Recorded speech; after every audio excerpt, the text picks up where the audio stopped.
রবিবারের সকাল বলে রান্নার তেমন কোনো তাড়া নেই। রবিবার বরের দোকান বন্ধ থাকে, তাই ঘুম থেকে উঠে বিছানায় বসেই মোবাইলটা হাতে নিলাম। পাশে বর ও 2 বছরের মেয়ে অঘরে ঘুমোচ্ছে। ঘুমের ঘোরে মেয়ে একটু উসখুস করে উঠতেই ওর বাবা ওর গায়ে মাথায় একটু হাত বুলিয়ে দিতেই ও যেন কি একটা ভরসা পেয়ে বাবার দিকে ফিরে শুলো। বাবাও ঘুমন্ত অবস্থায় মেয়েকে কোলের কাছে টেনে নিল। আমি এই দৃশ্য দেখে মৃদু হেসে ঘুমন্ত বাবা মেয়েকে নিশ্চিন্তে রেখে স্টাডি টেবিলে এলাম। ফেসবুকে অন হতেই দেখলাম নিউজ ফিডে নানা রকম পোস্ট। আজ ফাদার্স ডে, বাবা দিবস। বাবা, যে কথাগুলো কখনো বলা হয়ে ওঠেনি, অথচ বলতে চেয়েছি জীবনের নানা সময়ে, আজ বলতে খুব ইচ্ছা করছে। মনে আছে আমি যখন খুব ছোট, এই ক্লাস 2 বা 3-তে পড়ি, তুমি অফিস যাওয়ার সময় আমাকে স্কুলে নিয়ে যেতে তোমার পুরনো স্কুটারের সামনে দাঁড় করিয়ে। হু হু করে স্কুটার উড়ে যেত, মনে হতো আমি যেন একটা পাখি। অফিস থেকে ফিরেই তুমি দেখতে পেতে আমি প্রিয় গোলাপি ফ্রক পরে রেডি।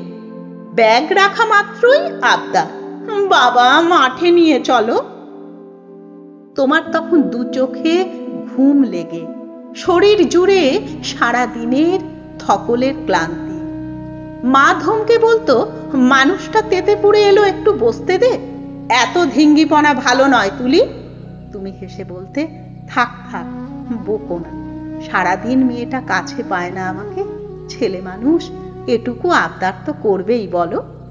মাঠ থেকে ফেরার সময় মাকে লুকিয়ে কিনে দিতে প্রজাপতি বিস্কুট, আইসক্রিম অথবা লাঠি লজেন্স। আমি বলতাম, আমার বাবা বেস্ট বাবা। তুমি হো হো করে হেসে আমাকে কাঁধে চাপিয়ে বাড়ি ফিরতে। মা বলতো, মেয়ে মানুষকে এত লাই দিয়ে মাথায় তুলো না, পরে কপালে দুঃখ আছে। সন্ধ্যায় 2টো ব্যাচ টিউশন সেরে যখন গভীর রাতে বাড়ি ফিরতে, আমি তখন ঘুমিয়ে কাঁদা। মা অনুযোগ করে বলতো, মেয়েটা রোজ খাওয়ার সময় তোমার জন্য বায়না করে, একটা দিন একটু আগে ফিরতে পারো না। কাঁদতে কাঁদতে ঘুমিয়ে পড়ল। তুমি দীর্ঘশ্বাস ফেলে বলতে, কি করব বলো, এই 2টো টিউশন না করলে যে তুলির স্কুলের ফিসটা দিতে খুব অসুবিধায় পড়ে যাব। মেয়েটাকে ভালো করে মানুষ করতেই হবে, যেভাবেই হোক বলে ঘুমন্ত মেয়ের মাথায় হাত বুলিয়ে দিয়ে ঠান্ডা ভাত তরকারি সোনা মুখ করে খেয়ে নিতে। জ্বর জারি অসুখ বিসুখে মায়ের সঙ্গে পালা করে রাত জাগতে সারাদিন অফিসের পরেও। মা জোর করে ঘুমোতে পাঠালে তুমি পাশের ঘর থেকে বারবার আসতে দেখা করতে। প্রথম যখন পিরিয়ডের যন্ত্রণায় ছটফট করছিলাম, পেইন কিলার ন্যাপকিনের প্যাকেট মায়ের হাতে দিয়ে বলেছিলে, বড্ড কষ্ট পাচ্ছে মেয়েটা, একটু দেখে দেখে রেখো। বড় হয়েছি, কলেজ ইউনিভার্সিটি গেছি, দামি পোশাক, makeup kit, smartphone, tuition fees, pocket মানির প্রয়োজন মিটিয়েছ হাসি মুখে।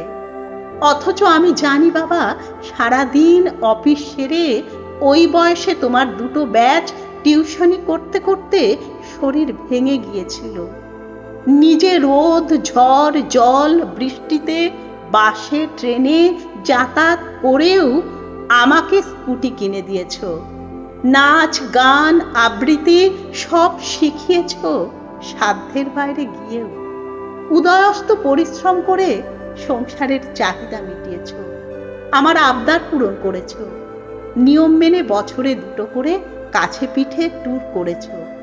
আমাকে সর্বস্ব উজাড় করে বিয়ে দিয়েছ, মায়ের কেমোথেরাপি করিয়েছ। কিন্তু কখনো তোমাকে জিজ্ঞাসা করা হয়ে ওঠেনি, জীবনের দাবি পূরণ করতে গিয়ে তুমি কোথায় তলিয়ে যাচ্ছ। বড় হয়েছি, নিজের কলেজ, স্ট্রিম, জীবন সঙ্গী বাছাই নিয়ে তোমার সঙ্গে মতবিরোধ হয়েছে। অনেক সময় তোমার সাজেশন অসহ্য, ব্যাকডেটেড লেগেছে। তর্ক করেছি, মনে মনে তুলনা টেনেছি অন্য বন্ধুদের বাবার সঙ্গে। কথায় কথায় আঘাত করেছি, অথচ কখনো শরবতের গ্লাসটা এগিয়ে দেওয়া হয়নি, জিজ্ঞাসা করা হয়নি প্রেসারের বড়িটা নিয়মিত খাচ্ছ কিনা, বা এই বয়সে 10 কেজি চালের ভারী ব্যাগটা বয়ে আনতে কষ্ট হচ্ছে কিনা।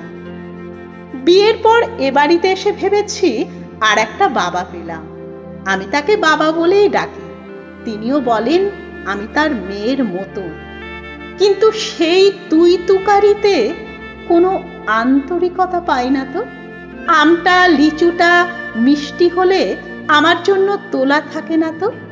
আমার পছন্দের মাছ মিষ্টিটা বাড়িতে আসে না তো। মেয়ে নিয়ে রাতের পর রাত জাগলেও কেউ বলে না এত রাত জাগিস না, শরীর খারাপ করবে, কি কাজ আছে আমাকে দে, তুই ঘুমিয়ে নে।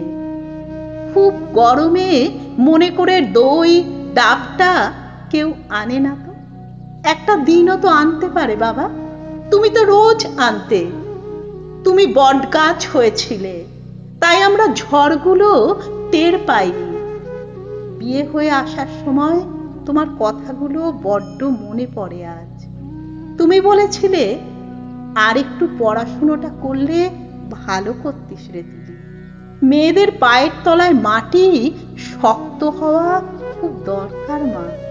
ছেলে মেয়েদের নিয়ে মা বাবার যে বড্ড চিন্তা রে। নিজে মা হলে বুঝতে পারবি কি জ্বালা। আজ মা হয়ে ভাবি বাবারা সবকিছু আগে ভাগেই বুঝতে পারে, তাই না গো? বড্ড ভালোবাসি যে বাবা। তুমি কি শুনতে পেলে?